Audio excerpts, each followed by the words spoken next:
Yeah, my name is Roy Bentham. I'm the National Chair of the National Shop Stewards Network. We've just had a rally before the start of TUC, which was standing room only. Fantastic lineup of speakers of some of the most left trade union leaders who will be at this Congress. I can say that my union did ask the question. We went back after Steve's motion at conference and we balloted our members on the feasibility. If you were asked to come out on a general strike, would you come out? And I think it was about 70% said yes. I mean, at the moment, our own union is going through more battles than Montgomery had during the war. And what we're doing, we're going to actually look to coordinate people from the private sector within the food industry. If there's going to be a dispute, then let's join with public service workers on the 14th of October and let's make it a mass demonstration. So the message is simple. The public sector unions have organised a strike on October the 14th. We are calling all the trade unions here today in the public sector to make sure that all the public sector unions are out on October the 14th. That day could be a pivotal moment in the strike action to defeat this government. Yeah, I think the NSSN, meeting today, National Shop Stewards, my union supported obviously for some period of time since 2006, is way ahead of what's going on politically, obviously within the main parties who aren't supporting the agenda of the working class, who are supporting the agenda of the bosses, and it's good to see them organising a pre-TUC Congress meeting yet again to get over the real debates that are going on, which is that workers have got to organise, workers have got to take strike action together to defeat the capitalist policies being perpetrated by the big three parties. And I want to immediately commend the work of the National Shop Stewards Network to bring the solidarity of PCS, and I know Mark would want me to do likewise, and I'm sure everybody would want to send their best wishes to Mark. And of course, I'll just say about the 30th of November, anybody who thought by doing the deal on pensions there would be any respite from this government, that by being conciliatory and accommodating, you're going to get that reciprocated by this government. You're living in a dream world. If anything, they've piled on the cuts in local government. They've accelerated privatisation in NHS. They've pushed and attacked our members' conditions even more so. And that emphasises the significance of the 10th of July.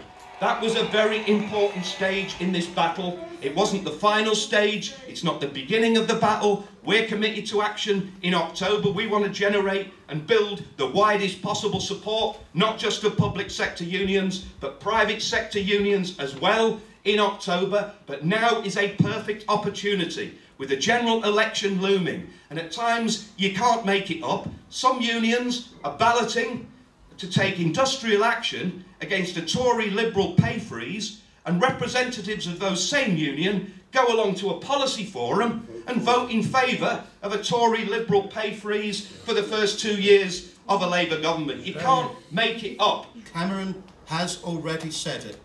They will bring in more anti-trade union legislation.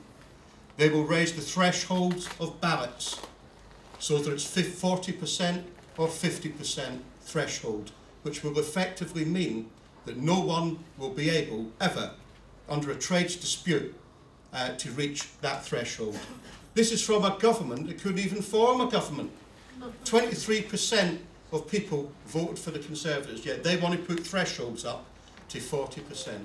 They put through legislation in the House of Commons on far reduced majorities than that. The House of Lords, you only have to have 10% of them turn up, and they put legislation through. So why do they do that? Why do they threaten that to workers? Because they fear workers' power. And the only way that they can keep us down to a certain level is by rafts of anti-trade union legislation. The TUC statement on traineeships is absolutely diabolical. Absolutely diabolical. I'll tell you what, we've already told them on the Union Learning Fund, we're not going to accept traineeships. And if they force us and they take our bid off us, then fine. At least we know we went down with a fight. We're not going to have it. We're not going to have the exploitation of young people. We're not going to have, I mean, we fight against youth rates. Why should somebody who flips a burger who's 16 get a different rate to somebody who's 60 flipping a burger? We've been working with the Bakers Union in a coalition called Fast Food Rights, trying to unionise fast food workers, particularly in McDonald's, Burger King, KFC, The bakers wrote to McDonald's to say, you know, we want to help you unionise your members, it'll be positive for your members, it'll be positive for your employees. And they wrote back saying, no, actually, our employees are very happy. None of them ever tell us that they're not happy with their conditions, which we thought was interesting.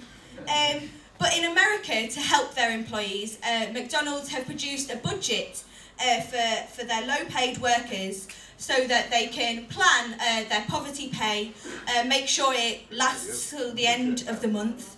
And young workers in America and across Seattle as well have ripped that apart. In that budget, they predicted rents were a third what they actually were. They budgeted absolutely nothing for trying to support a family. It was a person, it was a budget for an individual. They budgeted $20 for health insurance, which in America is just completely unrealistic. They budgeted nothing for heating, gas, clothing or water, which is just absolutely insane. But most of all, they budgeted that you should work 2 jobs on the minimum wage and you should do a 75-hour week if you want to earn enough to pay your rent and pay your bills. We all know that Cameron, Miliband will all support austerity, will all support the anti-trade union laws, and it's quite clear we've got to start looking for alternatives. My union has supported the Trade Union and Socialist Coalition. That was endorsed again at its annual general meeting this year. The people who can stop Anderson and people like him in their traction, any other city in the UK where cuts are being implemented by Labour councils, is the regeneration of the shop stewards movement, who will say to people like Anderson, no more, we're not prepared to budge a further inch, and to rally and give leadership to the workers that they were elected to represent. Good luck, and let's go forward. The NUT unfortunately decided on Friday that as things stand, the NUT will not be on strike on October the 14th. We think that's a mistake. Obviously, I voted in favour of joining that strike action on October the 14th.